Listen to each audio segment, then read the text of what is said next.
and welcome to another Huddle Breakdown Extra Time. I'm your host Martin Murphy and delighted to say joined as ever by Alan and by James. How are you guys?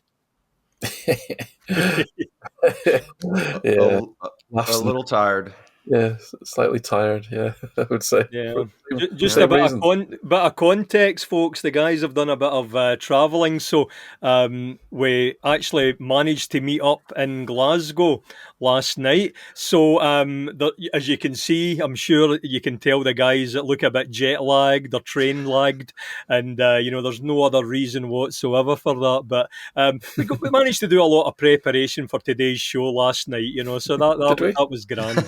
It's a shame. It's a shame I've forgotten it all. and James, how are you coping with the hot weather over here? I don't even know what's going on. I looked at the forecast, so I had a bit of a odyssey to get here, and so missed the connecting flight through Iceland. So I spent 24 hours in Iceland, and shortly before arriving in Iceland, the volcano began to erupt, causing evacuations not too far from Reykjavik airport. And so I got to experience my first seismic activity. I had never had that in my life before, so I got to enjoy some earthquake everything you say sounds like an innuendo. I was going to say, yeah. Shame the wife wasn't there with you. Exactly. she could have had enjoyment for once in her life. So seismic activity, and then landing in Scotland, and beautiful weather, and then the stock market starts crashing. So, what better progression of things occurring than enjoying all these things, and my trip getting more expensive as the U.S. dollar goes into the toilet. So all I these can things. see you staying here, James. I really can. I think you're going to be a refugee over here. Yeah, I'm not going to afford to go back. Yeah. Yeah, they may not have you.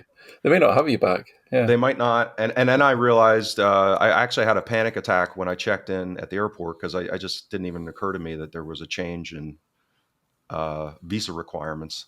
So, us U.S. People are getting reciprocation on many fronts with what's going on.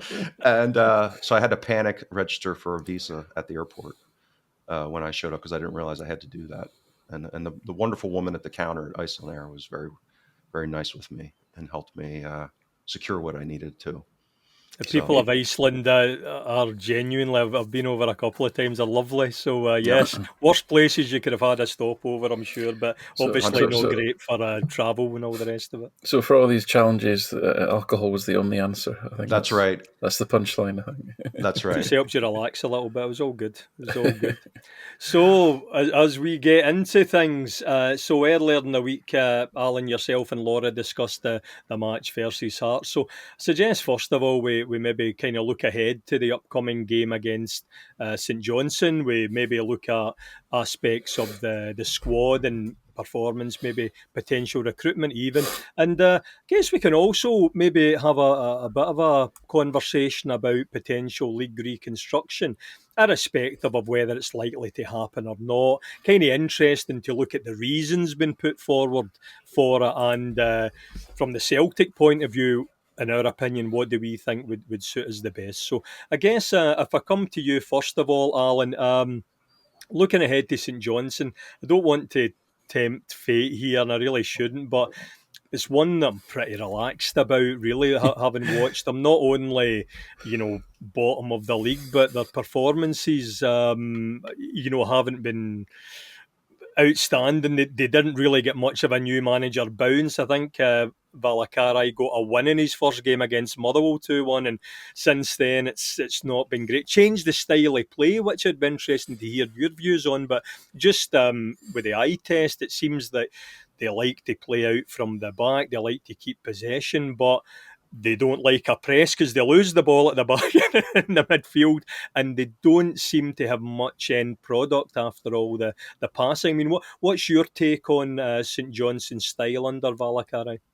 Yeah, I think you've summarised it quite well, actually. Right, next point. Yeah, so league reconstruction. Way to pick up the slack. Yeah. So yeah, they do have the lowest XG in the league. Expected goals 0.93 per game, slightly more than Ross County. Yep, they don't have a lot. They have the second lowest number of shots in total. Who's got the lowest? It's actually Motherwell, believe it or not. Well, I did wonder if it was, Yeah. And who also force the opposition goalkeeper into the fewest saves. Motherwell do. St Johnstone are next on that one. And like you say, this the sort of... So really, I was kind of hopeful or optimistic about Valakari taking over because, again, I've been on this kind of rant all season about, everybody playing hoofball in Scotland, and which kind of perplexes me because to me that isn't the traditional game in Scotland. The traditional, Scotland was what the country that invented sort of pass and move football. The passing, really. That's right. Yeah, and the kind of history of football in Scotland was one of the passing game as opposed to the running game, which was what first took hold in England. It was Scotsmen that introduced that style of football into some of the great sides in England, and even as recently as the Tottenham team of the sort of late 50s and early 60s. It was Scotsmen that influenced that. The great Newcastle sides of the 1920s. Again, it was kind of pass and move football. So why the predominant style, if you want to call it that, is hoofball is something it's probably an academic study to be done on why that changed really, and at what point did it change. Maybe it's been that way for some time, but I don't remember it being like that. Even when I was watching football in the 80s, and teams like Dundee Rangers United, won the Cup Winners' Cup in 1972 with that. Well, Peter McCloy launching the ball from one end of the pitch to the other. Yeah, and I know that, and I've said before that I think culturally Celtic are a little bit trapped in a sense by a perceived need to play attacking possession-based football. It's almost like you were not allowed to play any other way. If you go back to the teams that I used to watch in the early 80s, Provan and McLeod and McStay and all that, it was different kind of days. The football was a lot more stretched and things were a bit more direct because the players weren't as close, as compact together. They were kind of, you would launch the ball down the channels to the wingers and all that sort of thing. So it was more direct in that sense, but you wouldn't have called it hoofball like we see. So all this is, coming back to St Johnstone, then was kind of optimistic that here was a manager that was trying to do something different, and to me that's positive if he's trying to play a more sort of pleasing or at least different style of football. Obviously at this professional level there's no right answer. Obviously it's what's effective, but this doesn't seem to be being effective. I think is the going horribly wrong. It's not going well for them really. And I think you mentioned before one of the sort of bits of data. Listen, all bits of data can be useful in context, even the more mundane ones. And one of the ones I track, which I quite like, doesn't necessarily tell you whether a team is good or bad. It's more a comment on style, but it can tell you other things. Is the percentage of passes completed in your own half versus the opposition's half? And so, for example, if you look at Celtic, let's say, as the sort of as part of that benchmark, Celtic aren't actually the team that has the highest volume of. Well, they have the highest volume of passes in the opposition half, but as a proportion, 54% of Celtic's passes are in the opposition half, and actually Ross County is the highest at 57%. So I would say it's not necessarily an indicator of quality.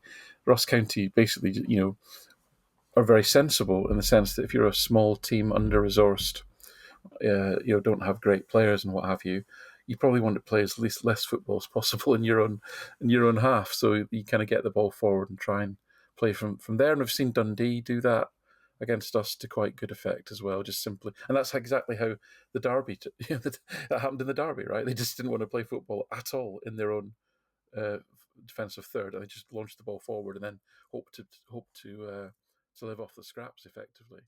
But St Johnstone, back to them.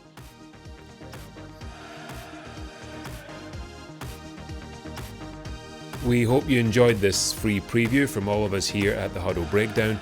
We know you have options and we really appreciate you tuning in. To hear the rest of this episode and for much more Huddle Breakdown content, head on over to www.huddlebreakdown.com. We hope you consider subscribing. Thank you.